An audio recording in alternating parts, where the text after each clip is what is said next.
a very Shane Dawson reaction, in the sense that he was just like, I'm just a joker, this is my brand. And he basically admitted to what he's being accused of doing. So Shane Dawson is now platforming to his enormous audience of young teen and tween girls.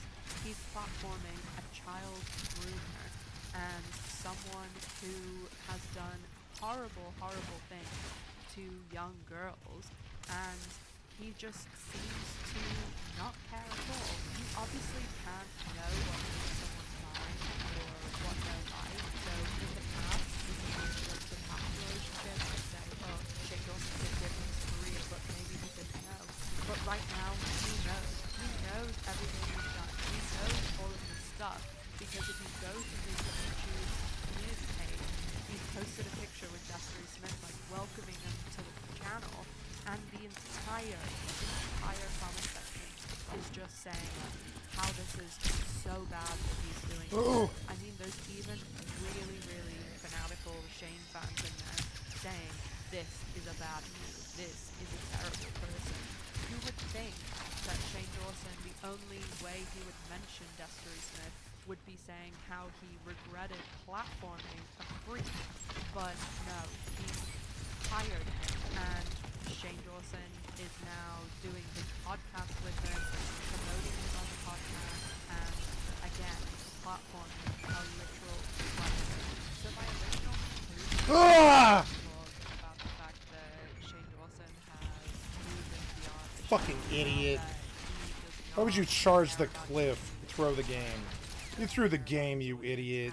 He is just going to fucking threw it. Putting up lazy content. Fucking idiot. Of his podcast and his clickbait stuff with Ryland. You were asking for it. Every last dollar he possibly can, while trying to push off some of the scrutiny on people like his brother that he has on his podcast, because his brother says quite outlandish things, so it takes a little bit of the heat off Shane. But the original conclusion, I don't really feel like it makes sense anymore, because it was going to leave things in a place where I was going to say, basically, I think that either Shane Dawson needs to do what Logan Paul did and apologize and work on things, or he needs to go away, he needs to do some classes, humble himself, get some experience, and then maybe if he came back and didn't talk about the drama and just focused on his work, he could have done either of those things, and it probably would have worked out for him. But my opinion has completely changed now, because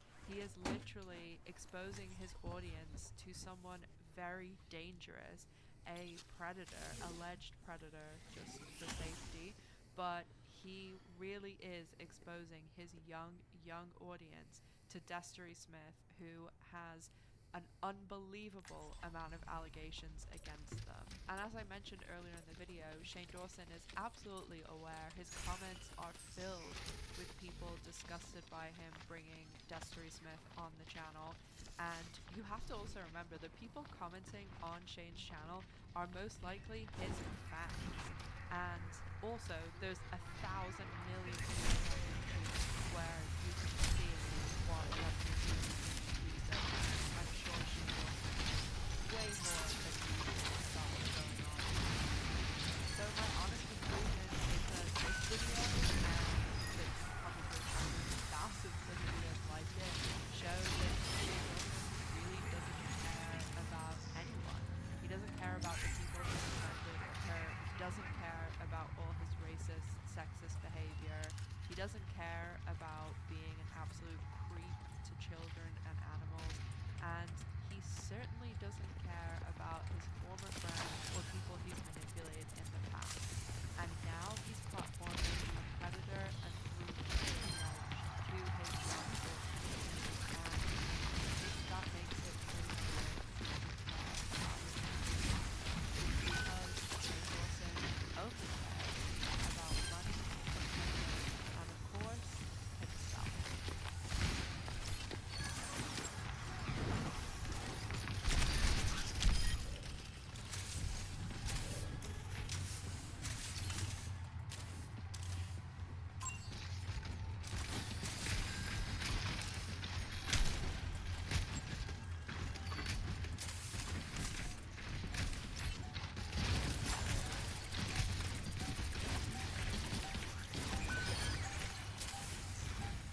do we do this?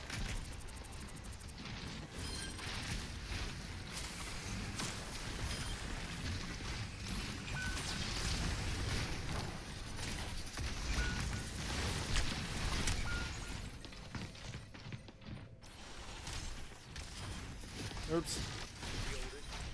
Nope.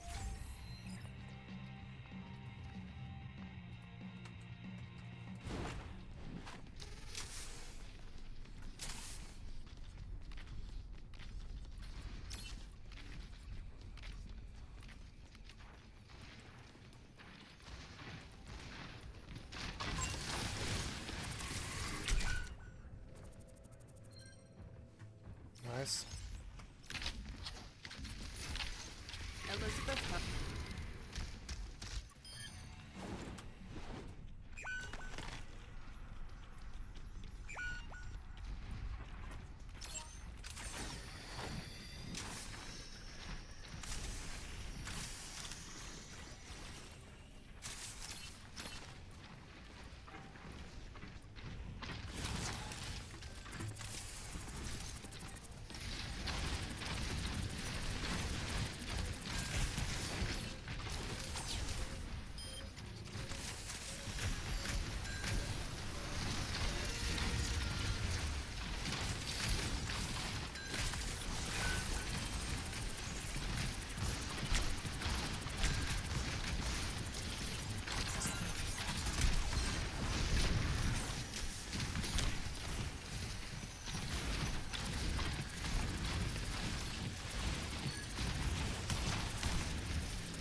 This is a good team.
Crack shot, fucking McCassie.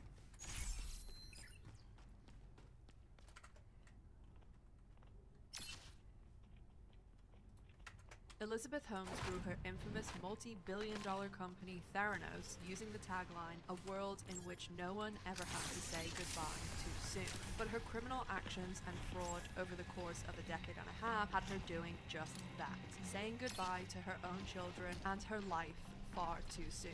The Holmes and Theranos saga has finally wrapped up after almost 20 years of lies, deception, and fraud.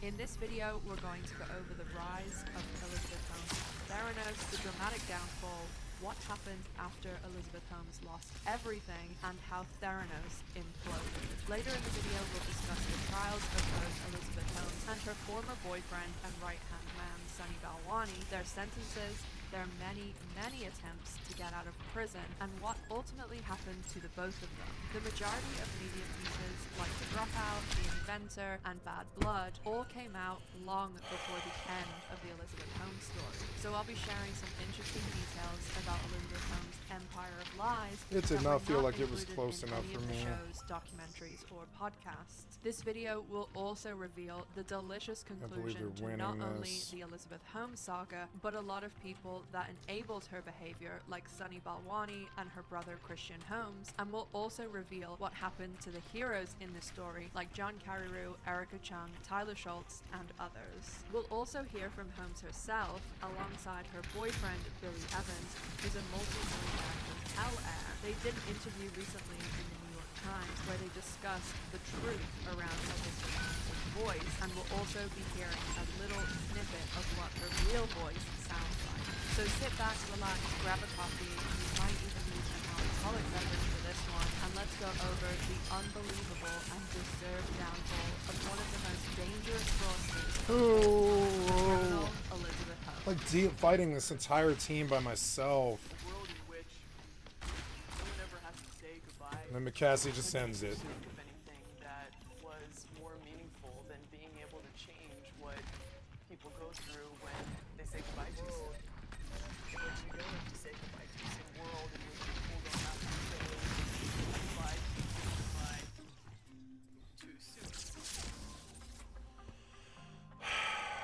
Elizabeth Ann Holmes was born on February 3rd, 1984. Her parents were Noel and Christian Holmes.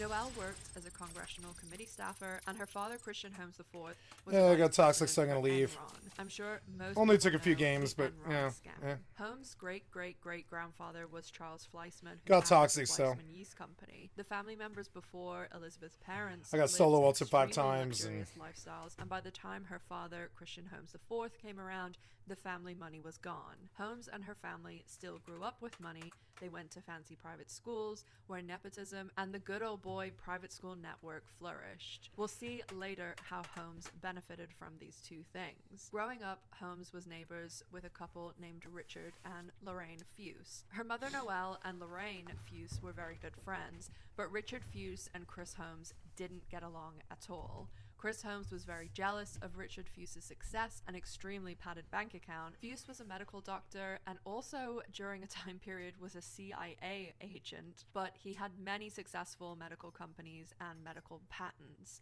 I wanted to highlight here Dr. Fuse as he becomes extremely relevant to the Theranos story and Elizabeth Holmes' story later in the video. One thing about Elizabeth Holmes that many people talk about who knew her as a child was that even from a very, very young age, when most children wouldn't even be aware or think about money, Holmes was very money motivated. When Holmes was asked, "What do you want to be when you grow up?" at 5 Money. years old, Money. she always answered, "I Money. want to be a billionaire." Money. Holmes is also Money is a what I wanna very, be. very sore loser, which Jail is where I'll from go, her but money is what I wanna when she was be. playing Money. Monopoly with her brother and friends. She played Money's my god and now. she was winning. That's They why didn't I'm have Bernie to Madoff, tell. the female version of But Bernie in Madoff. circumstances where Money she is was my god losing, now, so would what do you want to flip be when you the board grow up? over and run Money. away in a I want to tizzy. be money. One time she even ran through a screen door because she was so angry about losing. It was very obvious that from early childhood, Why is right the up Hearthstone until present day, Taking a rust load. That was like rust.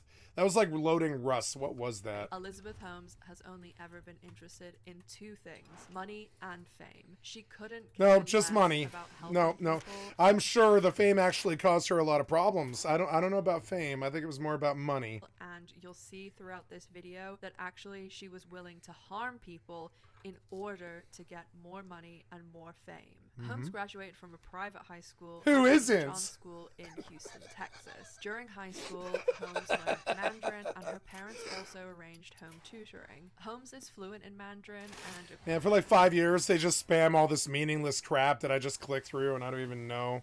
I'm supposed to hold that one down and just click. I refuse to look.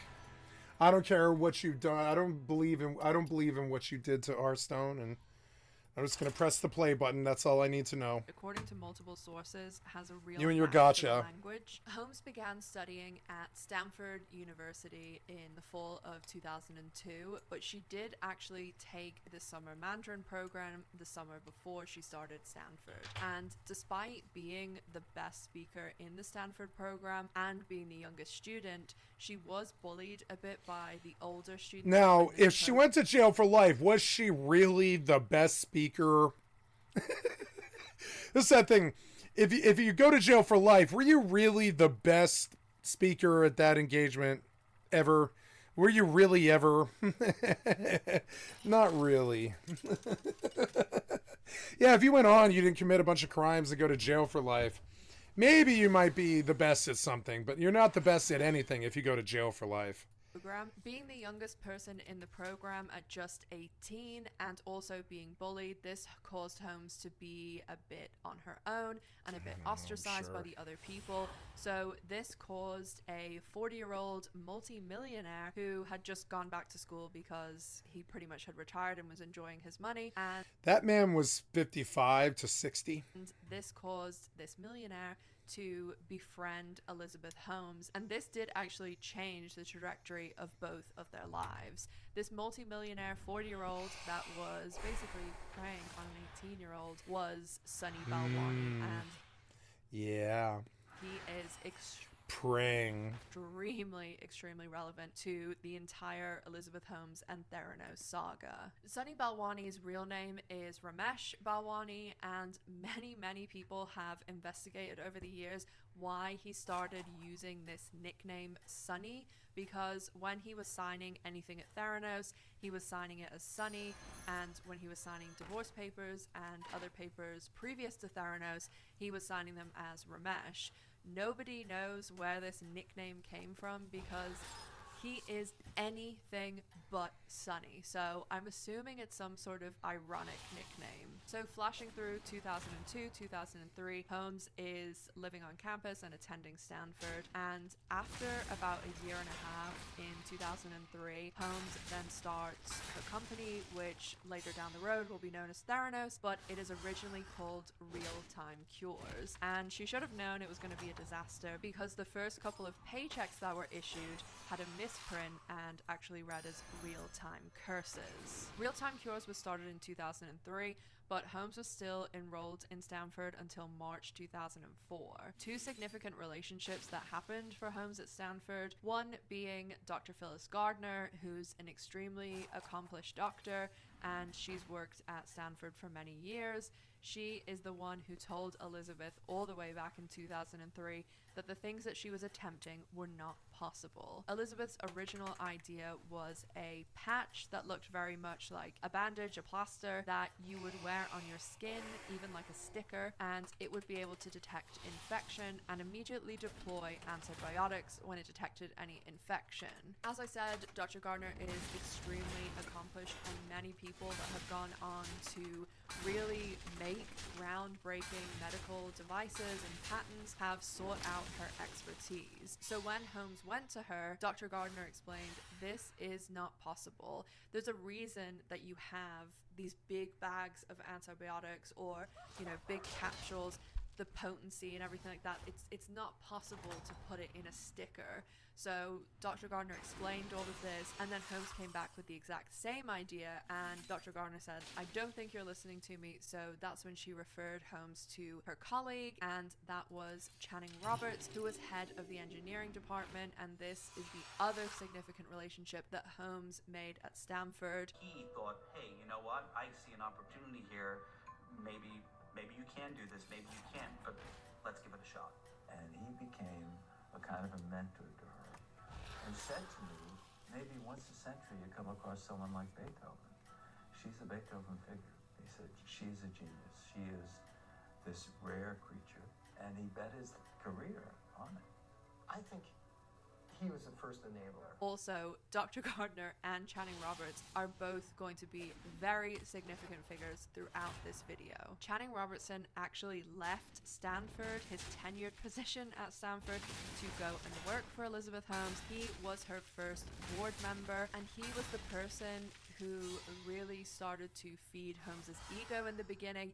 He was quoted as saying, "You feel looking into Holmes's eyes that you're looking at the next Steve Jobs or Mozart or Aristotle," which really went to her head, and that is also a consistent theme in this video. Holmes absolutely gets drunk off her own perceived amazingness. Channing Robertson gave Holmes a lot of legitimacy because he was an outspoken supporter of her even up until 2018, and the fact that he was such an accomplished person, it really gave Holmes a lot of legitimacy. Robertson also brought a number of very qualified people into Theranos, and there was a lot of people that took his word for what he was saying about Elizabeth. Of course, it's been revealed over the last couple of years that Channing Robertson was actually being paid an enormous sum of money, and that is something that you will see with a lot of these people that join the board or Buying work for clout. them, that they Oh were yeah. accomplished in their Who needs field. real Never people was the who actually medical like field, you it when you was can just something buy else, it? and a lot of Everything will be time- fine if you just buy people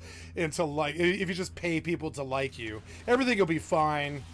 You'll be famous and rich if you pay people to like you. Yeah. That premise isn't shaky or anything. Aw, really? Fucking lame. I don't have any damage. Oh my god. Hell, I almost traded. So annoying.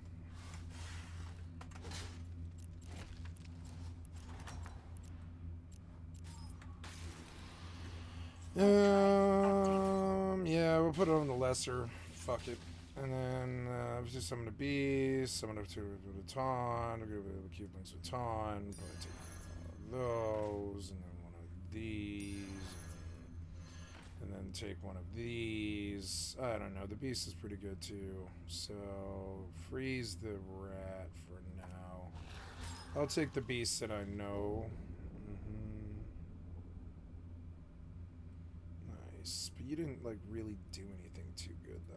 They were being paid enormous salaries, or they were getting huge grants of stock. Kickbacks. So a lot of them, this has only come out quite The recently, American way. So it just, again, money is the main motivation for a lot of these things, because there were so many people that would say, why are they doing this? Like, why are they putting their reputations on the line Money. to support someone Money's who their is god so now. obviously wrong? And of course the answer Bow is down always- and praise money. So as I said, Holmes started Real-Time Cures in 2003. The office was in a college basement. Holmes then stopped going to class in March 2004, dropped out of Stanford, and took her tuition money from her parents and used it on the company. Holmes changed the name to... Oh, it's always so good to use the old tuition money on a business. Yeah. Hey, I won this one by a lot. Like a lot. Yep, by a lot. Yep. Oh. Ouchies for yous. Right. Alright, I have 7 now. I suppose I could keep going. I froze that thing. Yeah. Let's do, what's most likely to die? You. Probably you. You. Yeah. And then 1, 2, 3, 4, 5, 6. Okay. First, Naga. Let's do an upgrade and a flip.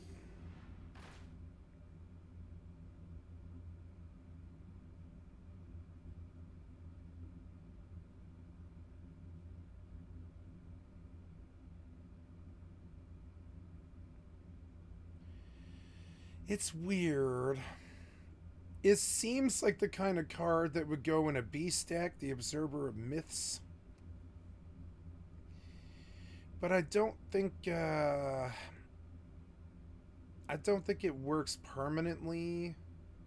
Theranos, which is a combination of therapy and diagnosis, and then immediately started raising money. No working on a prototype and making sure that works, or Just money. testing her Just technology, money. or even seeing if what she wanted to do was feasible. It was all about the money. As I said earlier, Dr. Gardner explained to Holmes that her original patch idea would not work So Holmes finally accepted that, and she moved on to the idea that we all kind of know her for, which was the pinprick of blood that would be put into a device, and you would be able to test your blood for anything. And this device, ideally in Holmes's blue sky vision, would be in everyone's home, and she wanted this device to be the Apple of healthcare. In a nutshell, this was Holmes's idea. You would take Come on, me. of blood, 1 drop. I have a 5'11", that's good. The nanotainer was 12. Kind of. The 9's gonna kill him though. You would then take the little rockets off That was the good. side, Yeah, yeah, and it's good, you good. would use Good, one good, drop good. inside Do we the trade? little No, I container, win. Place it inside Yeah, I the win. cylinder, which she named after Thomas. Hey, I toppled the chemistry top guy. would be That's good. performed inside the box, which Maybe sounds I like win a this. high schooler would write, and then it would spit out the results nearly immediately. She had the idea that this device would look like a printer-sized version of an iPod with a touchscreen and just very plain black on the outside and just looking very iPhone-ish. She even sought out and hired the designer of the iPhone, Anna Ariola, and she sought out a number of other Apple employees, including Steve Jobs' friend and right-hand man, OW2. To be honest, as someone who used to work in blood testing and owns a medical company now, it absolutely would have been more believable if Holmes said that a wizard came in and cast a spell on the Edison and there was a tiny cat inside that was performing all of the blood testing, because it was so ludicrous. I'm sure most people watching this video have had their blood tested at one time. Obviously, you get a needle in your arm and they will fill up the little tubes, and if you've noticed, a lot of the time the tops are different colors. Sometimes when you go and get your lab order, there'll be 3 different tubes they have to fill. So the color of the tops are basically what type of test needs to be run. So you can do most basic tests with like the red tops and the purple tops. So Holmes is basically saying you can run over 200 tests of 1 drop of blood. So usually 1 drop. you will get a full container of blood in a tube like this, and you would be able to run, you know, say about 3 or 4 tests off this if you really had to, but a lot of the time you'll have to do multiple tubes. It depends what test and a lot of other factors, but you're not going to be able to get a huge amount. If you only had, you know, a CMP, a CBC, and a couple of other things, basically what you would get if you were getting, you know, your annual checkup, you'd probably just need 2 tubes. And if I got 1 tube Come on, in me. the lab and I had to run a certain amount of tests and say, you know, you have bad veins or something like that, and they only managed to get this out, you could probably run, you know, a decent amount of tests. But what Holmes was doing was saying that you could run basically every test. Nice. Did I known to win? man, and I had No. to actually make this bigger so that you'd be But able to see it on I camera. gave him a But run. What she was basically saying Damn it. was that 1 That guy drop hasn't gotten hurt inside yet. was all you needed. And the crazy thing is that for this to Damn it. work, you would have to do the pinprick and feed it in immediately, because if you take any of these other vials, you have to spin the blood down. And also, if you notice when you get your blood drawn, inside the tubes is a little anti-clotting medicine. There's also reagents, because without these things, of course, the blood will just clot and you won't be able to run any tests. But because Holmes's machines weren't working, which we all know about, she would have these drops of blood sitting on tarmacs at airports, and they would just clot, and a lot of them would get hemolysis, which is basically red blood cells breaking apart, and it would just completely mess up any of the tests. So in the beginning, Holmes went out and sought money. She wasn't bothered about getting her tech off the ground. She was only interested in the money side, and we'll see this pattern throughout her life. As I said earlier, as a 5-year-old, she was saying the only thing she was interested in was becoming a billionaire. All the big Silicon Valley venture capital funds turned her down because of the issues we've mentioned, and also because she was 19, 20 years old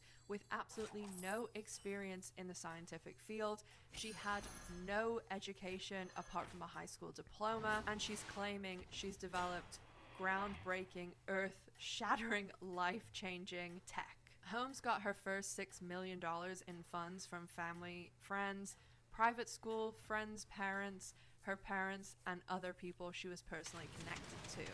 Her first $1 million check was from her friend's dad, Tim Draper, who was a billionaire who was the first inventor in Skype, Hotmail, and many other companies. A lot of people like Draper will invest in hundreds of companies, as all they need is one of those companies to make the return, such as Uber, Spotify, Facebook, and that makes up for all the other losses and makes you a billionaire. Tim Draper really made a fool of himself though, because he was even defending Holmes. Come on, kill him. He even wrote a character Come on, kill him. for his sentence. Yes! During 2003 No. to 2009, No! Holmes What said was he that? stealth mode. The main thing that happened. Oh, were she come fired on. people, many of which 464s? were Apple employees, and pretty much everyone. Oh quit my Theranos. god, Theranos so was a revolving door of cheesy. employees, and Elizabeth has been quoted by ex-employees as saying, basically, she doesn't care how she treats people, she can just get new people in to replace them. As I also mentioned before, Holmes hired Avi Tavanian, Steve Jobs' right-hand man, as a board member, and also Anna Ariola, who designed the iPhone. Anna Ariola also helped Holmes with her wardrobe and how she looked, because in the beginning she was wearing Christmas sweaters and didn't know how to dress. Of course, she decided to transform into a Steve Jobs wannabe, complete with the black turtleneck, red lipstick, deep voice, and green health drinks. Phyllis Gardner stated that when she met Holmes, she had a normal young woman's voice, and I do have a clip of her normal voice, a little short one, that I will play in the second to last chapter, where Holmes actually accidentally spoke with her real voice, and we also will discuss her recently coming clean about her voice to the New York Times. Actually, for the next section, I was going to try and do her voice for like the first sentence or two, but when I tried to do it, it really hurt my diaphragm. So I just don't think women are supposed to speak like that, and I think she must have practiced a lot to be able to get it that way, and to also just not make it her. It was just a very odd thing. One of the biggest key things that Holmes did during this time period was she seriously ramped up her lying and manipulation. Holmes had a presentation at the global healthcare company Novartis. Holmes flew to Switzerland, where Novartis is based, and completely faked her demonstration by having one of the computer techs write a piece of code that would make the machine look as though it was working. What are we going to show in the demo? I win. We're going to tell them that we don't have a working prototype. What?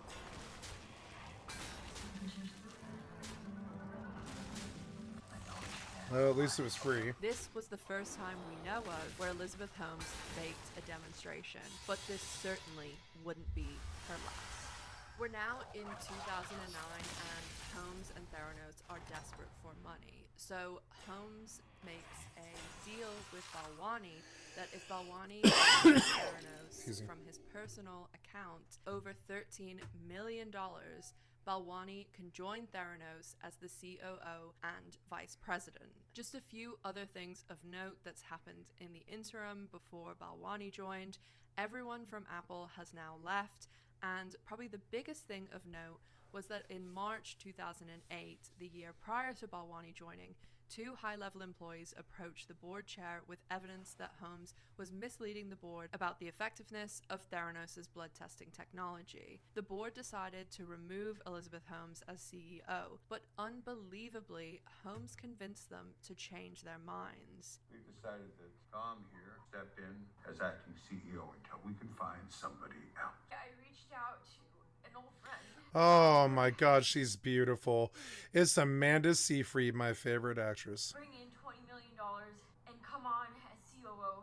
There's a famous saying, if you strike at the king, you must kill him. And the board struck at the queen, and Elizabeth wasted no time in firing all of the board members and bringing in a new board, one that was under her control. So for a short background on Balwani, he was joining the company as the COO and president and lent the company $13 million. But where did he get this $13 million from? Balwani was one of those people that was in the right place at the right time. He worked for Lotus and Microsoft in the 1990s, and he made a lot of wild claims that have proven to be untrue. In the very late 90s, Balwani joined a company called CommerceBid.com. The company was bought up by Commerce One, and right before the dot-com bubble burst, Balwani walked away with $40 million. Of course, $40 million just wasn't enough, and he tried to dodge taxes. Balwani met Holmes when he was about to turn 40, and Elizabeth Holmes was 18. Sunny Balwani actually was married to a Japanese artist when he met Elizabeth, but 2 years later he was listed as single on some public records, and Elizabeth Holmes moved in about 1 year after he was listed. Oh my Holmes and god. Balwani were secretly dating. And he's When still Balwani alive. joined Theranos, Holmes hid the fact that they were secretly dating. Holmes So told everyone she was annoying. single, including the press and her board.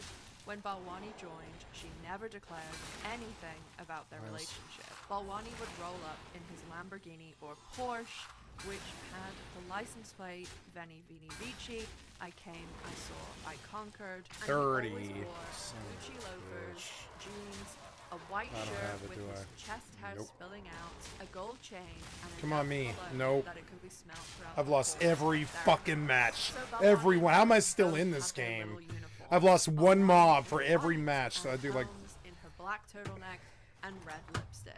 As I one mentioned mob. I'm like before, I always have 4 no damage away clue or something why like this man that. is called Sunny, What the because he fuck? was an absolute miserable tyrant. Employees absolutely feared him, and he was a horrible human being to everyone who worked at Theranos. He also had a terrible, terrible temper and was not Wow. shy about unleashing it on any member of staff. He was grossly underqualified to work at a blood testing company because he had no qualifications or experience and didn't even have understanding of basic science or engineering. He was horrendous to employees, and I would like you to keep all of that in mind for later in the video. In 2010, Theranos raised a further $45 million and was valued at $1 billion. By 2011, Theranos began attracting high-level board members such as George Shultz and Henry Kissinger. In 2012, Theranos moved from East Palo Alto to the old Facebook building on Page Mill Road, where the rent was $1 million a month. In 2012, $1 million Theranos a struck month? deal with Safeway, and Safeway invested $350 million to refit 800 of its locations that would offer Theranos blood testing in store. By 2013, Theranos was coming out of stealth mode, and they hired the same marketing company that Apple used, Chiat Day. Theranos' marketing campaign was aggressive and was actually very well done, but that's nothing to do with Holmes or her company. It was done by Chiat Day, who are extremely, extremely expensive, and new companies very rarely hire a marketing firm of such caliber. In 2013, we really saw how disgusting and removed from humanity Holmes had become. Dr. Ian Gibbons, one of Theranos' I'm not gonna get employees, this, am who I? worked at the Nope. company for many, many years, and was someone who was extremely qualified and knew what he was talking about. Ian Gibbons was going through a difficult period in his life. Dr. Gibbons had begun confessing to his wife Rochelle that the Theranos devices weren't working, and this was weighing on him heavily. It was pretty fun to come in here and lose 11 matches in a row. Why would I even join the game at that point? Why would I play this game if you just forced me to lose all 11 matches by one mob? Come on, man. It feels like you stacked the decks against me. People who paid money are doing a little bit better. You think she's telling the truth? It didn't used to be like that. Well, this lies about everything. Dr. Gibbons had fallen into a depression and was filled with anxiety over the fact that he was being forced into court when it came to Theranos and a lawsuit with Richard Fuse, Elizabeth Holmes' old neighbor. They were fighting each other over a patent that Fuse had filed, where Theranos would have to license technology from Fuse if they wanted to be able to implant. You're gonna make me fight the CFK guy again, issues with or patients' whatever? blood results, and then have some sort of communication between the device and doctors. Dr. Gibbons was extremely worried as he did not want to lie on the stand, but Elizabeth was forcing him to.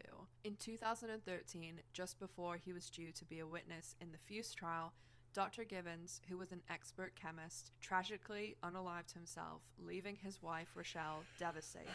After her husband raised his concerns with his friend and former Theranos board member and Stanford Emeritus Professor of Chemical Engineering, Channing Robertson, Holmes fired Gibbons. Then the company rehired him a few hours later. But he was demoted, and by early 2013, she says, the stress for Ian had become intolerable, and he was drinking and depressed. Fearing he would be fired if he told the truth about the company's technology in an upcoming court deposition, She killed him. he took an overdose of acetaminophen.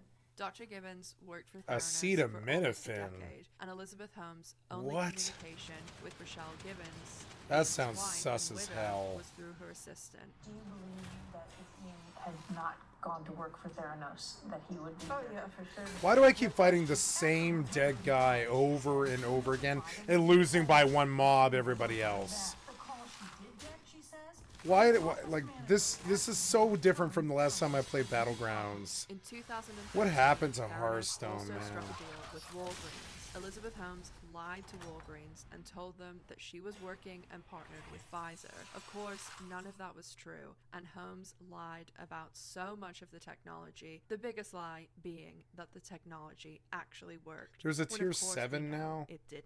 As Theranos was coming out of stealth mode, Holmes started doing the media rounds. Things at Theranos were falling apart, but you couldn't go a week without seeing Holmes on the cover of a magazine, on the news, in some sort of YouTube video or other publication.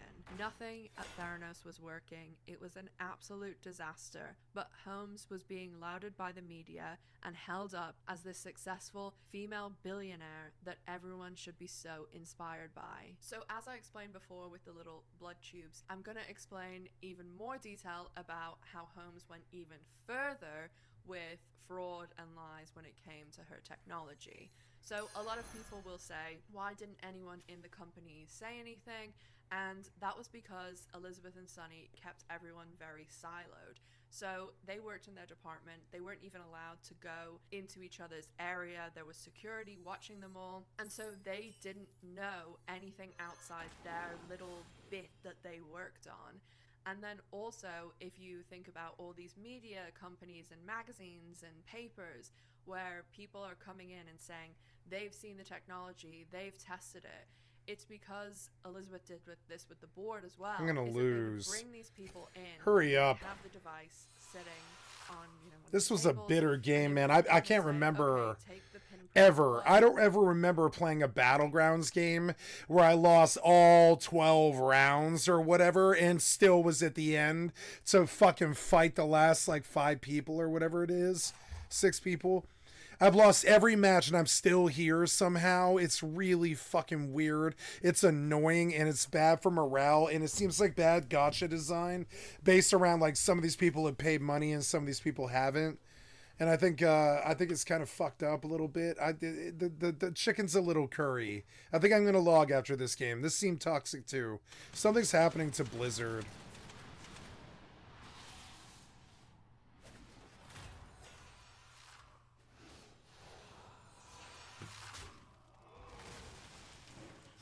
Oh my god, his entire thing is reborn. I mean, that thing is like 150 and 150. What can I do? There's nothing I can do. It's so dumb.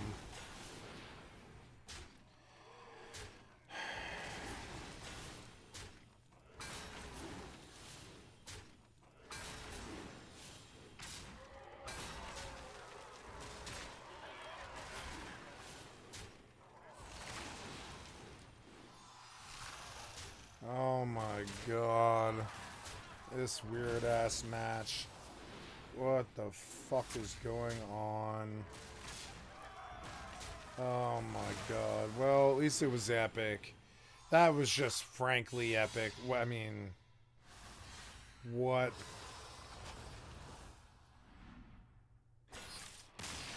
Grats, I got 4th. At least, I mean, I guess I was one of the 4 that, or no, I got 6th. I got 6th. All right. Whatever. Let's go again, I guess. It wasn't too good, though.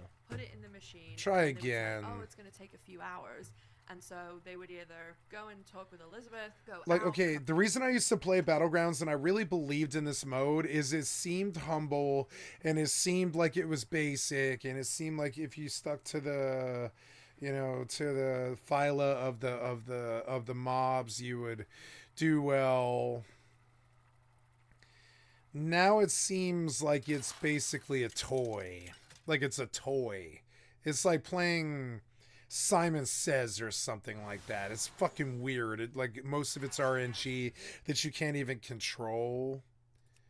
And there's no point in building an army because it's all morph and doubles anyways now. Like they phoned in real gameplay with like duping and like multiplication and stuff, and it's cool. It feels like good power game, but it's also like really ridiculous. Like that guy, he had reborn on every single mob. Like, I mean, at that point, I'm fighting like an 89 twice. Like, what? Like, I'm sorry, but like even Commander sometimes isn't even that bad. Like, that's kind of off the hook. That's not why Battlegrounds were so good in the first place.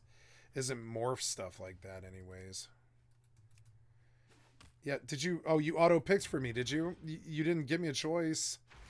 Okay, thanks. Thanks for that. That was toxic. I'm gonna leave. I'm sorry. Bye. Yeah, that was... I went and selected. There was nothing. You acted like nothing happened, and so I'm just gonna leave your crappy game. I'm sorry.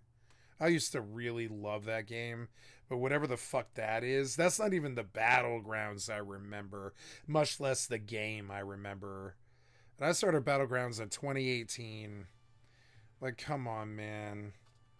Or whatever, 2019 I think it was. And like, man, now it's been 4 years and I don't ever want to play that mode again, maybe. What did you do to it? It's all your stupid power creep that means nothing. Which is why everybody wants like Classic to be good again. Because they're sick of your bullshit Diablo power creep where everybody's a fucking god and nothing's unique. Nothing stands out. Everything's 89 with Reborn and fucking joke. Level 105 with... Or now it's like 60 again, but you let it get up there to whatever it was. It was like 120 or something like that. And the health bars were like 475,400 or something like that. And you're like, what? This is so far from a real RPG at this point. And your card game's kind of like that. Come back. Hardcore is good. Got no issues with hardcore. Take a tour, do something. And I find my own problems are what's wrong with hardcore. That's it. My own problems are the only thing that's wrong with hardcore. I don't know, man. As soon as they left, a Theranos employee would run in, take the... Now, why did the little tiger drop despawn? out, That seems odd. And they would go downstairs to the lab, and they would do the test on the bench. Oh, but good. As I mentioned before, fraud. The problem is that you need something like this to do the testing, and you only have this. So what they ended up doing was they would do a lot of the celebrity and board members by hand, and they would dilute it, and just a lot of the times they would make up the results or they would cherry pick data. But if it came to patients that were actually using the machines, and this is why Holmes is one of the most dangerous fraudsters of all time, because only the state of Arizona they straight up was died. using the Theranos technology and the Theranos machines. But imagine if But it what's to went stop out them from that? everywhere, Yeah, which what, it like what's to literally stop them was really? on the verge of doing just before. I think they definitely made fun of her with a Netflix movie called I Care a Lot, where they talk about building like a criminal enterprise off of like lawyers taking over old people's property through non-compete clauses having to do with competency, and then just selling the property. And this lady, I mean, I can ruin the ending of I Care a Lot, but I mean, I don't really want to, but I guess at the end of it, I guess I will ruin the ending, but not in a really like very verifiable way. At the end of it, she takes the show on the road. And I think that's what this Holmes person did. Everything happened, which we'll talk about in a few minutes. But when it came to Arizona patients, what Sunny and Elizabeth had done is they had ordered traditional lab testing machines, so the big, huge machines that would. And like they like, as I recall, at the end of the movie, they like convince everybody. Or sorry, they don't convince everybody, but they teach everybody how to essentially kidnap people's parents, elderly parents, and steal all their property through like through a legal fucking route. And they start selling it as a business, kind of like she did. How to be a criminal, how to steal people's parents, how to steal their parents' property and resell it, and here's how to track them all, and we got a teaching organization now and all this. Everybody can be a criminal now, and that was the point of I Care a Lot is what if a criminal essentially goes viral with like the worst scam in history? And that's kind of what this was, because what if people believed it and started getting those blood tests and got like basically no information at all and die of like crazy diseases that they don't know they have? This could have been so bad. She was so stupid. She didn't think about it. Or she did, which is depraved. Like just depraved. There's a law about this. It's like depraved what is it called? Something or another. There's a legal charge. It's like depraved interest or something like that. Oh, hello. Wave. Hello.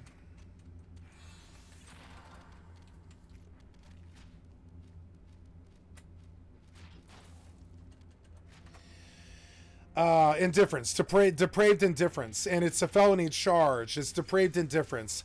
She committed depraved indifference. It should have been the charge they had on the docket. I doubt it was that. It was probably fraud and securities exchange stuff, white collar crime.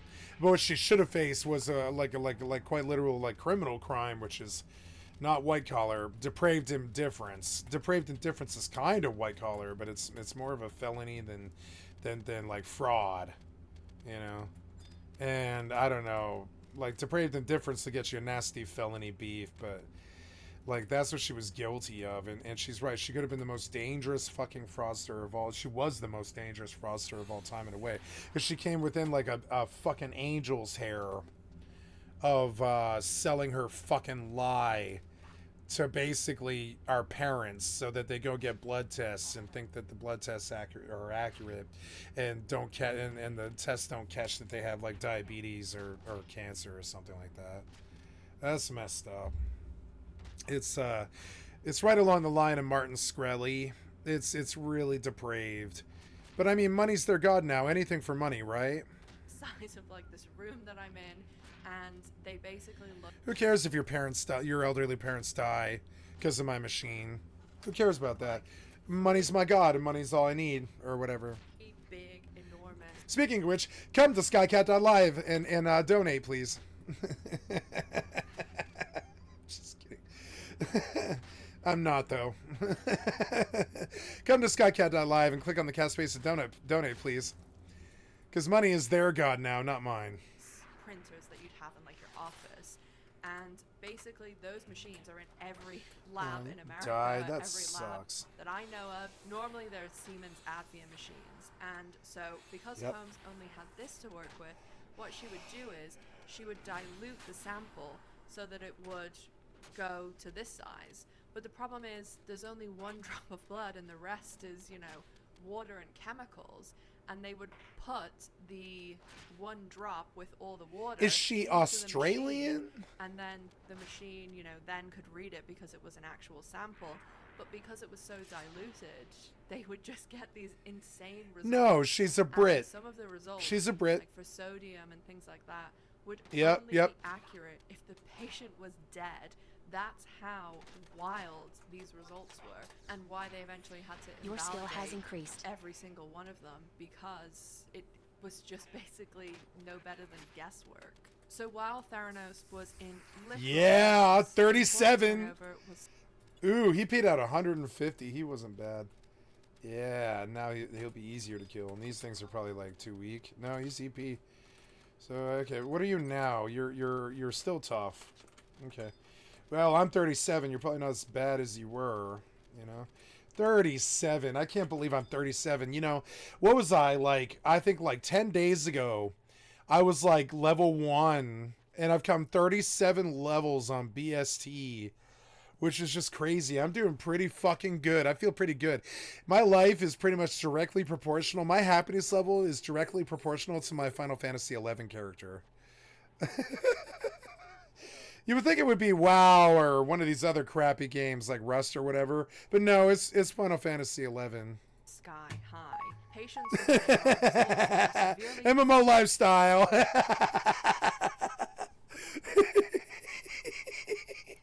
Yep. See, number 2 gets it.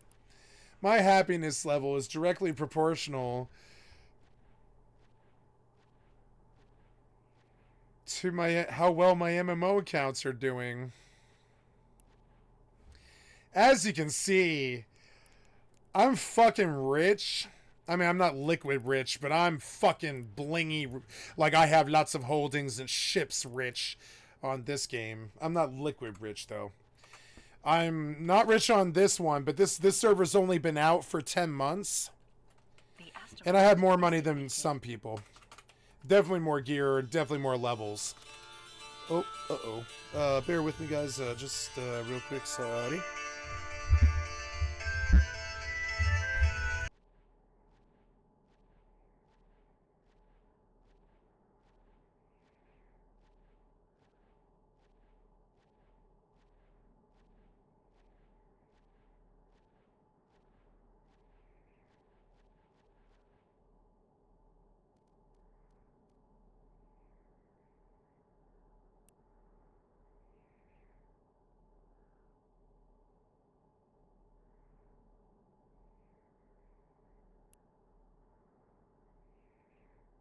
Apparently, my mother made some kind of dessert for surprise, and she's sending it down. So I've got to go get it. And I'm terribly sorry. I guess I'm just a fat, white, pampered white man who's getting free dessert for doing nothing but playing video games all day. As is the natural course of things. And I shall go get my free dessert that I didn't work for. Nothing but the best for me. Wah, wah, wah. Coming. Oh. Coming. Sorry. Hello. Some dessert. It's foggy, huh? Yeah, it's fucking all day. Be safe out there, Jerry. Okay. Thank you so much, sir. You've been examined. I see it. Yeah, free dessert. Yeah. Free dessert. This is America. Dessert should be free. Yeah. I farted. their lives.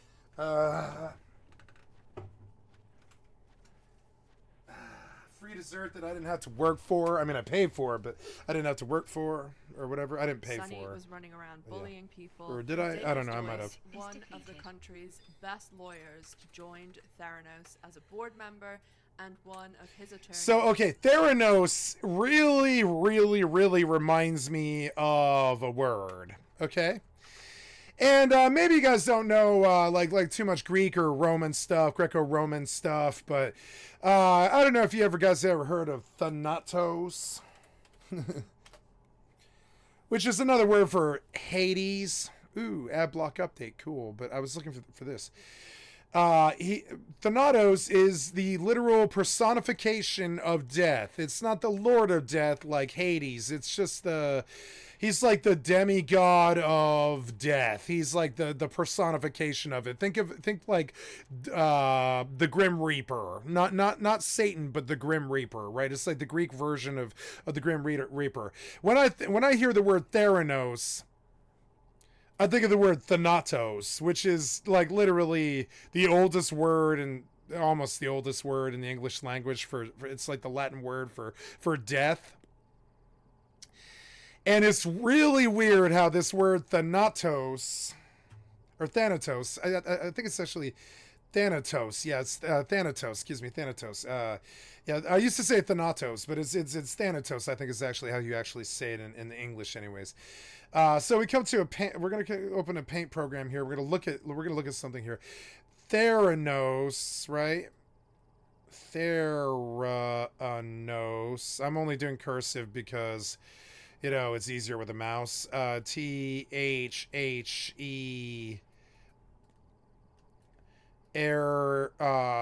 A-N-O-S...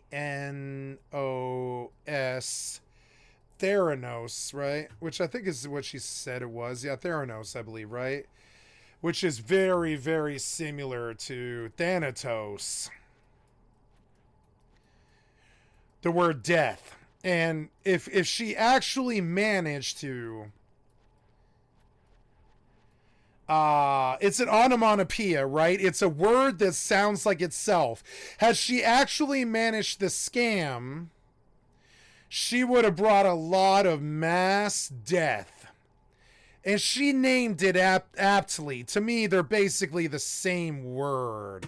Theranos, Thanatos. They're like not that fucking different. They're basically, I mean, they're almost the same letters. I mean, they're basically the same word to me. And it's weird how you can sometimes hear people's modus operandis and their idiosyncrasies. It's something you learn as, like, I would say, like a profiler or a detective or something like that. But I'm just a pretty good observer, I think. But she literally wrote the word death into her mission statement. And you can read between the lines and say that, so you can say that I'm reading between the lines and seeing something that isn't there. But often Latin language will expose right to the core what the person's actual intent is. That's how the language is written. All the language in Latin is sort of, what's the word? Derivatives. So it's hard. This, like, as a linguist, I'm not a linguist. I'm not like a professional linguist, but I am a linguist, like, in terms of like a hobbyist. I'm a hobbyist linguist, and I went to school for a literary degree.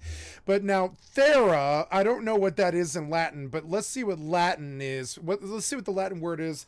Latin for thera. What is thera? Thera is thera means. It's a letter. It's anagrams for, it's an anagram, but it is the ancient Greek, thera, borrowed from the ancient Greek, not ancient Greek, but what is it? It's the ancient Greek thera. Thera. It's an island in Greece, so it's sort of weird. It's like very weird, but anyways, so that nos at the end of Thanatos. I'm sorry, the tos at the end of, like, Theranos and Thanatos are very weird Latin renditions of death words. And I wonder, sometimes they say these people hide in plain sight. I wonder if she named it Theranos to try to warn people who might have inclinations towards understanding Latin that it was like a death scam, and that eventually she would provide a fake blood testing machine that might cause a lot of death.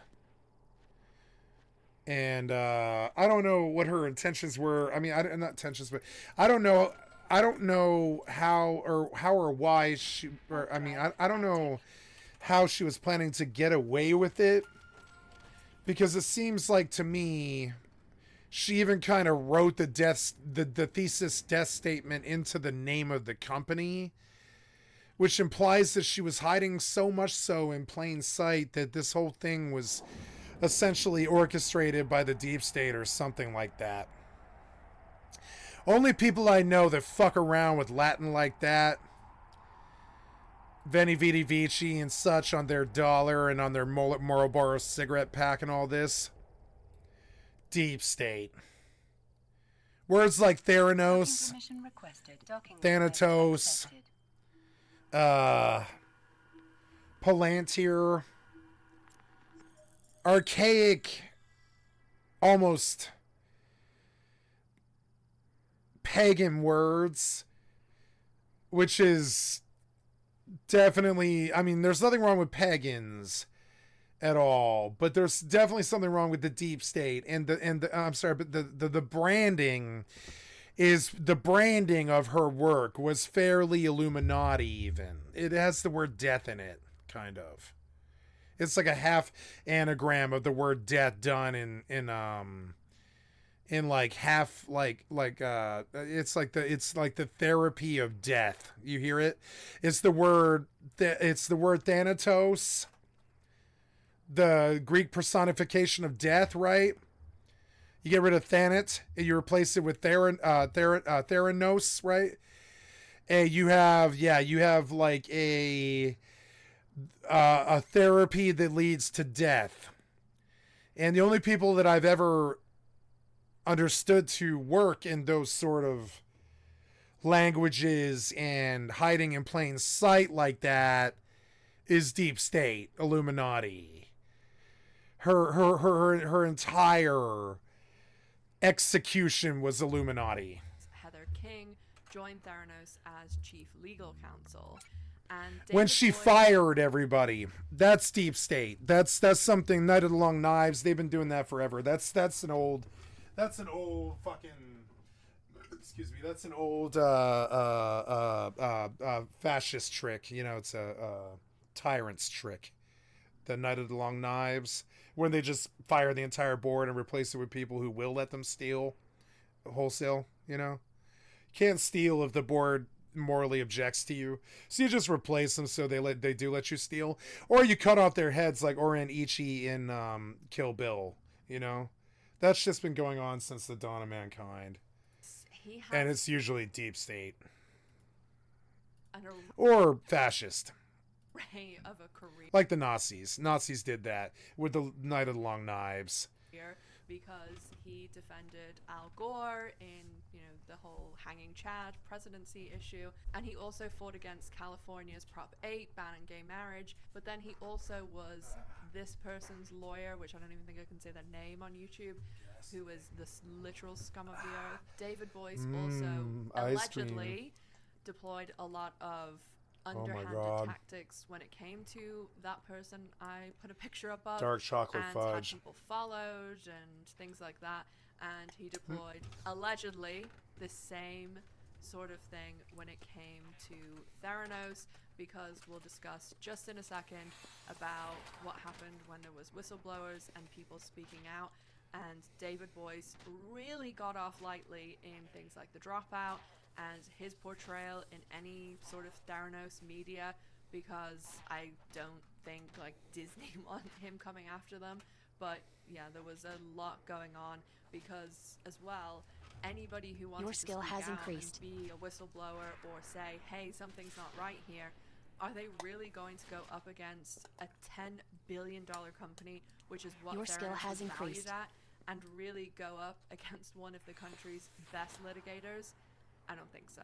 Also, David Boyce was granted an enormous share of stock, and I don't know, that doesn't sound the most ethical, that you're a board member, yet you're also fighting their cases, and you own a huge chunk of the company. Your skill has increased. That's how the deep state rolls. Over the next 2 years, Holmes was everywhere. It was Elizabeth Holmes this, Elizabeth Holmes that. She was on every who's who list. She was on. You understand, the only power in the world that controls the PR machine. L. Ron Hubbard really hated them. Your skill has increased. Called them wogs, right?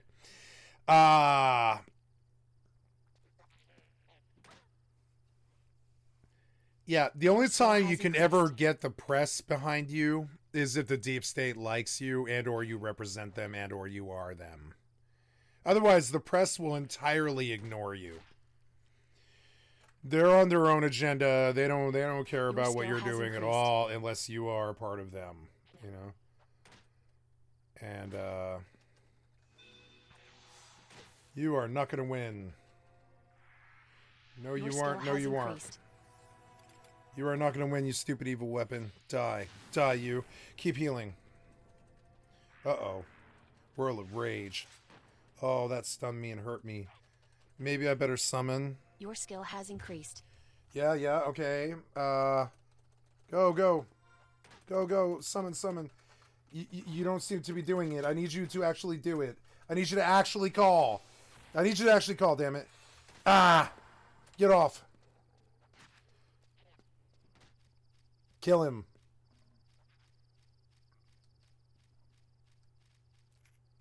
Nice. I can't believe you got hate somehow. Awesome. Good, Tiger. Beautiful.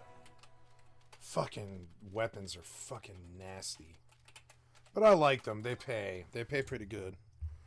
Alright, I lived through that one through the skin of my tiger's teeth. At events, she was being given awards. She was having Joe Biden come to Theranos. She was cozying up to the Obama. Like, I'm sorry, but she's actually really attractive. I don't care what she did.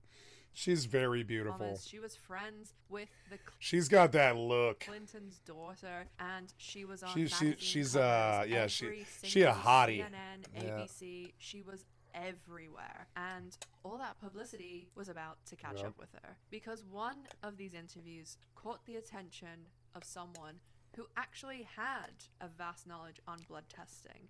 This person was Adam Clapper, a pathologist. Clapper knew that what Elizabeth Holmes was selling was bullshit, so he had a discussion with the little Theranos skeptic band, which consisted of Phyllis Gardner, Dr. Richard Fuse, and Rochelle Gibbons. Coincidentally, Richard Fuse, I haven't had chocolate in so long. Recently departed lab director. That's not true. I had chocolate the other day, but not very much. Adam Rosendorf told Richard Fuse, because they were both doctors, he explained what actually was going on at Theranos and what a disaster it was, how nothing was working, and how they were absolutely gaming the system, using diluted samples that didn't work, using third-party machines. He told Fuse everything, and Fuse told Clapper.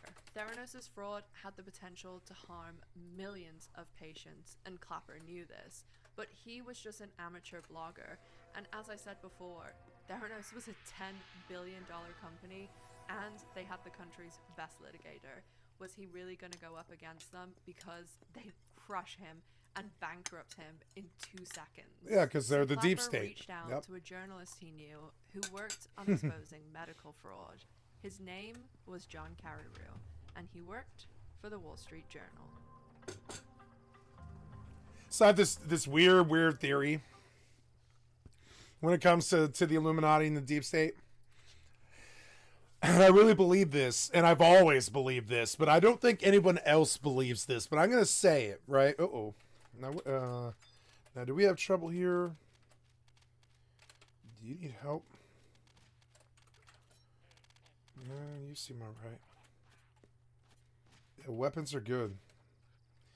God, I love this server. It's good to see Final Fantasy people doing stuff.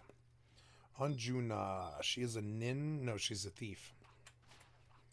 He is a nin. Or a Ther. Drathar. Hells yeah. They killed him quick.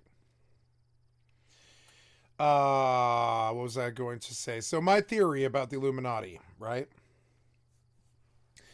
I think it's white. I think it's racist. And I'm going to state what the previous and current belief about from the public about the Illuminati and the deep state is that they are like a cabal of child molesting rich people, the 1%, who run the governments in the background and all talk to each other in secret clandestine meetings, right? Like Bohemian Grove. Now, this is what the public believes. Now I'm going to tell you what I believe and my experience with it, too. I don't think they talk to each other at all. I think they all operate like child molesters, and I think they do business with each other. But I don't think they talk to each other almost at all. And I don't know why I think this. I just think that's what the patterns indicate. They hide in plain sight. They had their skull and bones meetings and such, which I think is actually more like keggers. I don't think it's in obviously like religious rites and stuff. Bohemian Grove and such. I think those are more like keggers. They're not like them sussing out the future of the human race or any of that stuff. What I really think is happening is I think it's a bunch of disorganized rich assholes who all worship Satan, or, well, to be much more accurate, Lucifer. But that's it. Beyond that, that's the only connection. I think it's pagans who worldwide, who worship Lucifer, but I don't think they talk to each other. I don't think they meet in some fucking... I mean, they meet in I think they meet in places like Bohemian Grove where they would meet anyways, because they're all Yaleys and Skull and Bones people and all this. But I don't think they meet anywhere that they wouldn't normally meet anyways, right? I don't think they have clandestine meetings. I think there's this assumption that they're pulling puppet strings in the background, and there's this shadow council, like that show, The Venture Brothers, where they're all like, and they're pulling their strings and stuff. No, I think it's more like ham radio operators who talk to each other on a Luciferian doctrine level, maybe emails or something. I don't know what they do, and I don't care to know. But I deeply believe, in my own core personal beliefs, I don't expect you to believe this, but I don't believe they're organized whatsoever. I don't see that at all. And we wonder sometimes why a lot of opportunities slip through their cracks and other ones like don't. And it's because I don't think there's any organization there at all. I don't see it. And people will blame them for stuff like COVID and shit like this. And sure, they might even somehow be responsible for that. What do I know? I'm not from you know, the deep state or whatever. I don't know what they're doing. But I do think that they don't... I think they've got kind of like that Scientology thing where they don't prosecute each other. They've got an agreement not to prosecute each other and kill each other. And I think that's it. I don't think they care what happens to each other. I don't think they help each other get rich. I think they fight each other, actually. And it's more like a bunch of vampire coven lords that are like essentially all out to like take the crown, and they worship the same pagan god. So, like, you know, that's their common language. But beyond that, I don't think they share the same skin colors. I don't think they share the same... I think they share the same religion. That's it. I don't even think they're rich sometimes. You know? And that's the thing. I think we give them so much more credit than I think they're actually due. Because I see no organization there at all. I see a clusterfuck of bad choices, like the bank crisis collapse and all this. I don't see a very, very steady hand. If there was, and so this suspicion that the Shadow Council is reading every email and watching, you know, all of our connections on the high speed internet and all this and monitoring our connections and all this. I think they have algorithms and shit in place for that, if that's their business. But I don't think they go out of their way to spy on us. I don't think they tell the governments what to do. I think they're just out to rape and pillage and make as much money as they possibly can. And they often operate in high places because they're stonemasons. Which, honestly, stonemasonry, or I mean, not stonemasonry, but stonemasons are stonemasons. It's like a, you know, it's a calling. Throughout 2015, John Carreyrou was working on his Theranos investigation. Legal muscle David Boyce and Heather... But it's weird because, like, only a pagan death god, Luciferian, whatever, probably named their company Theranos. That's weird. King allegedly were following people like Carreyrou's sources, Tyler Schultz, who was George Schultz's grandson, and it's weird because the name conforms with the one unifying like pattern that we know about them, which is that they hide in plain sight and they don't try to hide it, and they'll often have the warning right in the name. Theranos and Erica Chung. Both Tyler and Erica worked at Theranos, and both left after they saw the behavior that was going on and the fraud that was happening. There was a lot of other sources and witnesses for Carrie, but a lot of these Go a little bit longer, but because I'm gonna wind it down Sunny here. flew to doctors' offices to see patients and basically bullied them into not being a witness or a source. I think their strength is that they don't have a head. They don't have some head to chop off. I don't think they have a body. I think it's a bunch of sleeper cells that talk to each other when it comes down to having to talk to each other. Otherwise, I think they just try and suck blood like vampire covens and like occupy, you know, our highest governments and our highest positions and stuff. I don't think they have the organization that they're credited with. And I think she's proof of it. Was for Carrie. Sunny and Elizabeth did everything they could. Say, like, she never would have burned if the Illuminati were actually in sync with each other at all. They would have been happy with her thinning the herd machine that would have killed a lot of people. They would have been happy with it, I'd say. And, you know, they worship Lucifer. I mean, they like death. They believe in it. They think it's part of life. They believe in the infinity symbol, you know. And I look at her and I think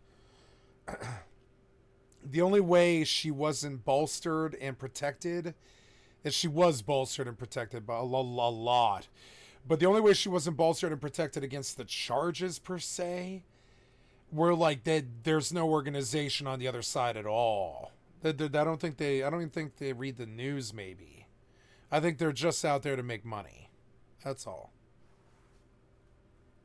To try and shut down Carrie's investigation. Because I constantly, for like 20 years, have looked for patterns in the deep state's movements. I don't think they're there.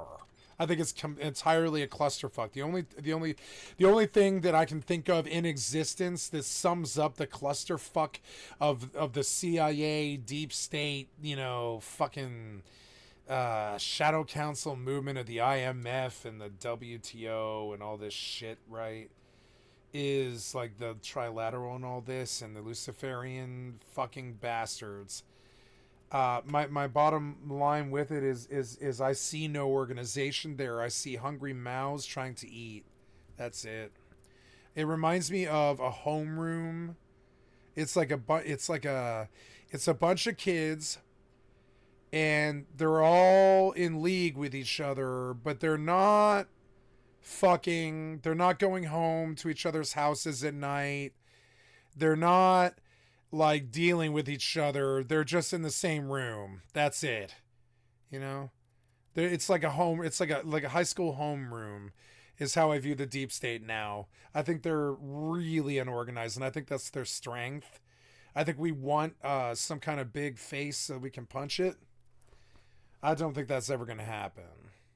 Refused to interview with Carrie, but gave every other single interviewer in the country an interview. Theranos' biggest investor was Rupert Murdoch. This shit smacks of it. The methamphetamine that she's on, the black clothing, the silver jewelry, the white furniture, the neurolinguistics, the IMF bullshit and the CFR bullshit in the background that only a deep state would ever use.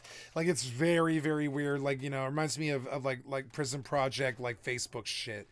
It's very weird. And, you know, I see the patterns, but what I don't see is a puppet master. I see a bunch of fingers all grasping for the same strings. And that's weird, you know? I want to believe that they're like, you know, if I mahawk to you and at the Republican Party headquarters, and they're like, I'm mahawk, you know, as they greet each other in their weird Latin shit, and they like, you know, like jack off into a coffin for a greeting, you know. And like, I want to believe that it's like that, and there's some Darth Vader up there that I should really hate. Like, they always said it was Cheney or whatever, like that. I don't think so. I think what we're looking at here is a bunch of rich prairie dogs. It would be an apt analogy, maybe. Rich prairie dogs that all bury holes in our prairie so much so that it affects the stability of the land and the matter and all that. But there's no gopher king. There's no prairie dog king. There's no prairie dog order. I think they're all a bunch of animals trying to take bites from the same trough, the same food, and the same trough and stuff. They're like, to me, they're like unorganized prairie dogs with a lot of power and a lot of money and a lot of strength trying to eat up this side of our prairie to the point where it's so full of holes that when you try to ride across it, it crumbles. And that's, you know, that to me is like they're unorganized, like fucking control. And I think one of them, like her, tries to take control and even like has like well apt named, I would say, God, campaigns of death. Pretty much death. Her machine would have caused death. And I think it's weird. You look for some unifying theme, some leader, some Emperor Palpatine that led her here or led us here. I don't think they have that. And that is the most disparaging fucking thing. I've been thinking about it for like 15 years, but I don't believe I've ever been able to really vocally say it before. But like, I don't believe there's a head to chop off. And that's a real problem for humans. We need a head to chop off. Murdoch, who of course has an enormous media empire, which includes the Wall Street Journal. Holmes was so desperate that she went twice to Murdoch and asked him to kill the story that Carreyrou was doing at the Wall Street Journal. Murdoch refused to interfere despite having over $125 million invested in Yeah, what can he do?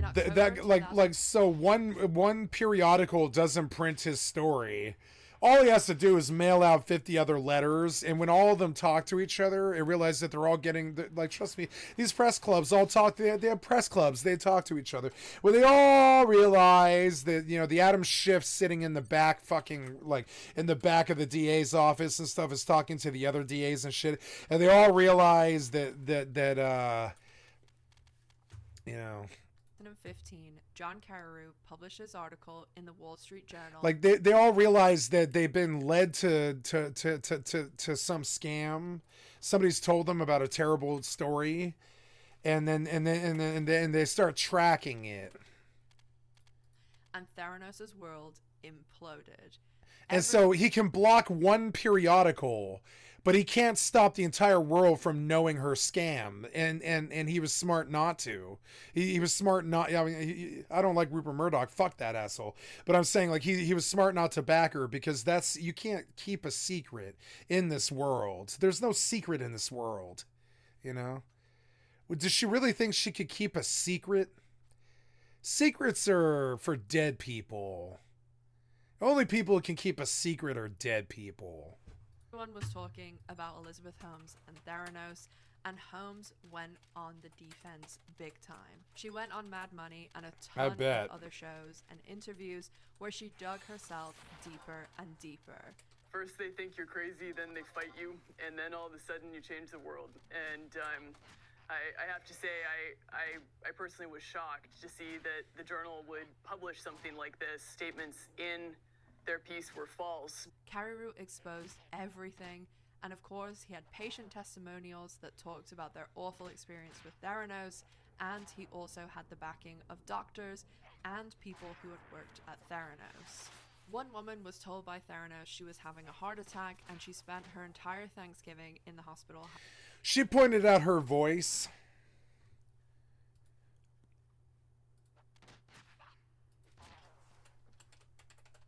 I wonder if it's a voice changer. Maybe it's a cloaking device.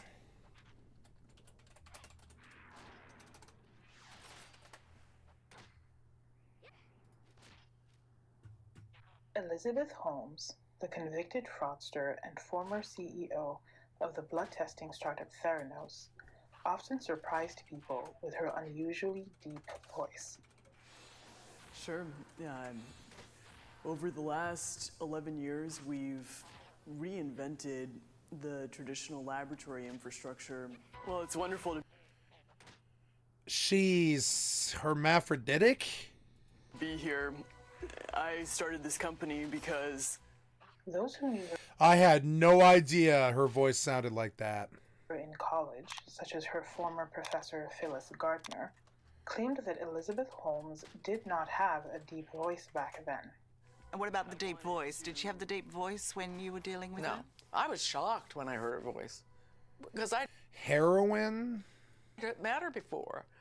I No, there's no gravel. certainly that isn't. No, it's hormones. She took like masculine hormone. She took what's that stuff? Voice you don't forget Testosterone. She probably took testosterone. in a woman. Oh, hello. So what did her real voice sound like? There are old interviews floating around on the web in which she sounded quite different.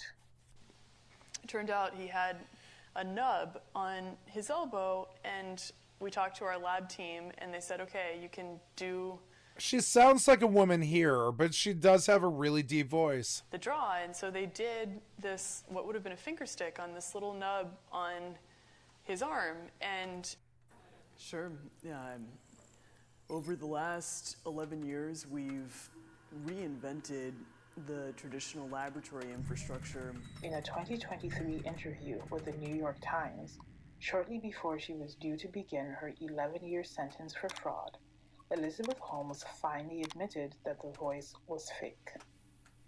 The former Silicon Valley CEO said she had faked her voice in order to be taken more seriously and to not be seen as a little girl. Warp drive active.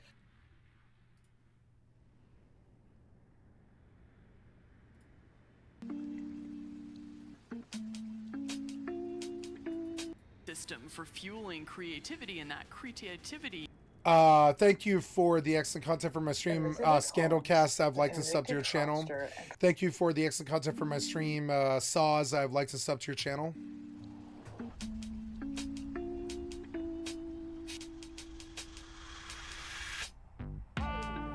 Wave opportunity.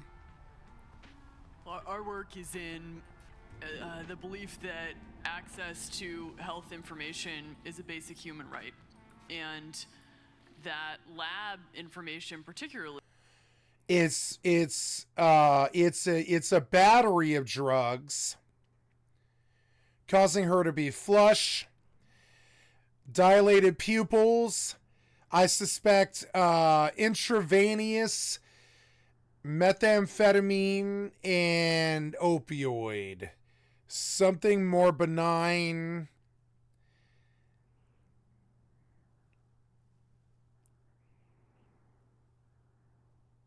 Vicodin. Booster shot of Vicodin and methamphetamine from a doctor. Like Hitler used to get. because lab data. And yep, needle will give you that voice. Needle will cause that voice. Drives 70%. She's got it. She's high as hell. Look at her. Of clinical decisions. And it's not the lights. No, she's flush. She's high as hell. She's high. She's high on intravenous drugs. It's methamphetamine and some downer. Maybe Valium. It's like Valium and greenies. To people. It's pills maybe. They've got her on it's pills, not needle. Pills, probably Valium, probably methamphetamine. No, I'm sorry, amphetamine. Amphetamine and Valium. I peg her for amphetamine and Valium.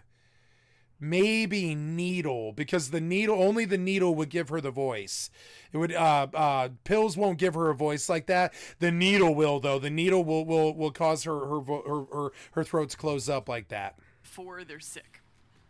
So if you look at the word diagnose in the dictionary today, some kind of cold. Says she has a cold. To determine the presence of disease from symptoms, which means she's sick with the flu. Means by definition, we're determining that people are sick once a disease has already progressed. And our work is in being able to make lab testing accessible to people in time for therapy to be effected. And Needle junkie. Needle junkie or pills? And to do that in a way in which every person, irrespective of their Needle junkie. insurance status, irrespective of where they live, can afford the ability to get a test done. So that means, in our case, we've invested the last 12 years in now developing hundreds of tests, many of which are less than $10. So $2 tests in the United States. And I think one of the amazing things about this country is her lips are swollen. Of such an incredible her face is ecosystem for swollen. She's sick or high, one or the other. Fueling she's high. She's high. Creativity, and that creativity can create new markets. So in answer to your question about the market being she looks sick to me. Maybe a combination of both. It would be funny if I'm detecting some kind of sick, like, ironic joke here. Maybe she's too nervous of acknowledging that she's sick at a TED Talks. Because the question that people might ask is, well, why didn't your machine detect it? And so they propped her up with some kind of... She's either emotionally, physically exhausted from drug abuse or just the company, running the company. And they propped her up like they used to do to Roger Waters and Pink Floyd. And they propped her up with amphetamine and Valium. Able to and her voice is the result. Form itself to social good. I think the creativity that goes into creating new technologies. You can't hide drugs from me. Technologies creates new markets in and of themselves, and our basic belief is that those new markets come from empowering individuals and enfranchising individuals and trusting that individuals have the capability to engage with. Her hair is bleached and fried and looks druggy to me. Frankly, druggy a little bit. She looks like she's got drug hair. I didn't know what drug hair was until I saw her hair. But it's like when you do a lot of drugs, like your hair begins to thin out like that. You can see it with the split ends and the bleach and stuff. Information. And in accessing that information, beginning to take control of their own outcomes and their own health outcomes, and in doing so... Okay, stop. So you can see that she... That voice is something. I'll leave it at that. The woman was a real estate agent and had her own insurance that had a very high deductible. The woman ended up having expensive tests and ended up with a $30,000 bill and a wasted Thanksgiving. All to be told, everything was normal and Theranos' test was wrong. There were multiple women whose pregnancies were put at risk. One woman who'd had 5 miscarriages was told by Theranos she had had another, when in reality, everything was fine and she had a healthy baby. There are so many instances of this, and this was just the tip of the iceberg. Again, this is... No, it's... Oh, no, I'm wrong. It's Botox. It's Botox and very bright lights. But it is. You can see it. It's Botox. She's not high. Elizabeth Holmes grew her... Oh, really? You can't save the spot. You worthless piece of shit platform. You can't even get a video right. Come on. And a wasted Thanksgiving. All to be told, everything was normal. You want to know how I'm that good at that? Is because you're this bad at making a video runner. You know, like a video player. That's how I got that good at that. Is you're really bad at your video player. And Theranos' test was wrong. There were multiple women whose pregnancies were put at risk. One woman who'd had 5 miscarriages. Yeah, you want to kill babies with your Thanatos fucking machine. Was told by Theranos she had had another, when in reality everything was fine and she had a healthy baby. There are so many instances of this, and this was just the tip of the iceberg. Again, this is why Elizabeth Holmes is one of the most dangerous fraudsters of all time. Imagine if Theranos was opened up across the country. There would be millions and millions of stories just like these. This is why Adam Clapper and John Carreyrou should be absolutely applauded. Of course, Carreyrou wrote the Wall Street Journal article and later the fantastic book Bad Blood. So now we've gone over how John Carreyrou got his sources, got his article published, was able to find out everything fraudulent that was going on at Theranos. There is one other thing I wanted to discuss before we move on to the aftermath of what happened when the article was published. There is actually one other way that Theranos was about to be exposed, and this was actually the way that most of the employees thought Theranos was going to be brought down, because Holmes had gotten so good at lying about the lab testing and the machines. So most of the employees actually thought it was going to be the financials that brought Theranos down, because not only were they fabricating, manipulating, and lying about the actual technology, but they were fabricating their income and their financial projections. It's Botox, exhaustion, amphetamine, and Valium. Wildly. And bright lights. Slightly dilated pupils due to mild amphetamine, and Botox, swollen face, and deeper voice due to some kind of chemical reaction to Botox. Dioxin. Very beginning, Theranos did have a CFO called Henry Moseby, but after a very short period of time, he was fired. Moseby was actually fired for telling Elizabeth that she couldn't continue. There it is. You can see it. She's wearing it like a mask. It's Botox. Your skill has increased. It caused all kinds of flush. It messed with her lips. Her smile is not perpendicular anymore. Her eyes are bigger than they used to be. Her ears appear shrunken when in comparison to her face. She's got Botox. She looks like Mark Zuckerberg. There's not a wrinkle on her face, even though she's my age, 40. Tests and revenue. How old is Elizabeth Holmes? Let's go see. This one is gonna be my age. This rat, she's gonna be my age. Yup! Almost to the day.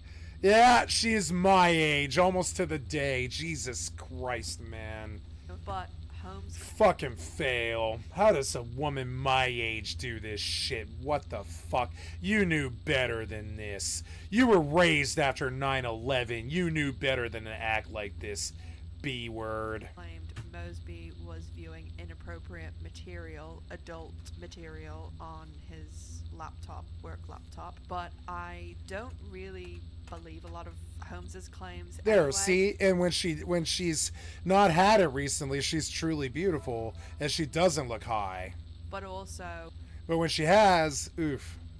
Apparently, this adult material was found after Moseby was fired, so you can't really say that was why he was fired. No replacement was found for Moseby throughout the... When she talks, I think there's so many lies spinning that she has to consider all 39 big lies and all 4,000 sub-lies before she can even say a sentence in public. And that's what we're seeing when she talks. And so her voice is rehearsed, and it's like a politician's voice. Some man taught her how to lie. The rest of Theranos, they pretty much did not have a CFO at all for the majority of the company's time, and Sonny, of course, took over doing the projections. Year after year, Sonny began creating increasingly crazy revenue projections, and there was a comptroller called Denise Yam that did also do some financial projections, but even those were proven to be wildly optimistic, and they were very different projections. projections to Sunny's. The year that Carreyrou published his article in the Wall Street Journal, 2015, Sunny was saying that Theranos had a revenue of over $1 billion, when in reality it was around $100,000. According to people who worked at Theranos, the financials was what they thought would bring the company down, because they were burning so much money at every turn, and the investors were beginning to get frustrated because when the investors were putting money into Theranos, Holmes basically told them, there's no way that we're going to be a public company, don't expect any revenue reports or any sort of information at all about what's going on. And the reason that she wanted to keep the company private is because when a company is private, they don't have to reveal the same amount of information that public companies have to. So that also helped her be able to hide so much. Although Sunny Balwani was creating crazy projections and seemed to be nothing but an absolute trash person that was bullying and making employees' lives awful, it does seem as though deep inside, under the Lamborghinis and Gucci loafers and gold chains, there was a tiny little Jiminy Cricket in there somewhere, because Sunny did actually speak in numerous text messages that were revealed in the trial, which we'll talk about in a minute, because Holmes was the one that absolutely, I mean, I think she killed off her Jiminy Cricket when she decided to be a billionaire at 5 years old, but Sunny did actually seem to be becoming uncomfortable with the publicity that Holmes was drumming up, because it was bringing even more attention on something that was close to imploding. So as we've discussed throughout kind of the last couple of sections, there was a lot of underhanded tactics that Sunny and Elizabeth and David Boyce allegedly deployed whenever Carreyrou was going through his investigation, and also talking to sources that either worked at Theranos or were patients or doctors that had used Theranos. And this investigation basically went on for almost a year, and Carreyrou thought at different stages that he would be able to publish way sooner, but Theranos kept pushing to not really give him what he was asking for. Because at the Wall Street Journal, they basically have a rule called no surprises, where they will go to the person or the company that's being written about, and they will tell them, you know, these are the things that we found and that are going to be in our story, would you like to comment? And they were doing this like half back and forth thing where they'd send lawyers in and basically not answer anything, and kind of half dabble around with whether they were going to actually answer anything. And Elizabeth kept pushing off the date of the interview that she was going to give to Carreyrou, and she never gave him one. I would like to finish this video, but there is another 40 minutes to go, and I have been at this exactly 11 hours and 58 minutes and 53. Well, I've been at it 12 hours and 18 minutes and 10 seconds. But now I'm going to close this video here at 12 hours before I take over and have to do another upload to YouTube. You guys, you've been watching skycat.live today. Thank you so much for the wonderful support. I really like that you're here, and it was very good to talk to you guys today. Shout out to number 2 and Man Who Stands and everybody else who's been loyal in my stream lately. I really want to thank you for being there for me. I'm gonna close it out tonight because I'm exhausted. I'm gonna go to bed. Catch me tomorrow for the same cat time, same cat channel, and click on the cat space to donate at skycat.live, or come to Twitch and sub to me. Thank you so much for your time, guys. This session will be available tomorrow. Gonna close it out here. Good night, number 2. Good night, Man Who Stands. Y'all have a wonderful night. Sleep well, and I'll see you tomorrow.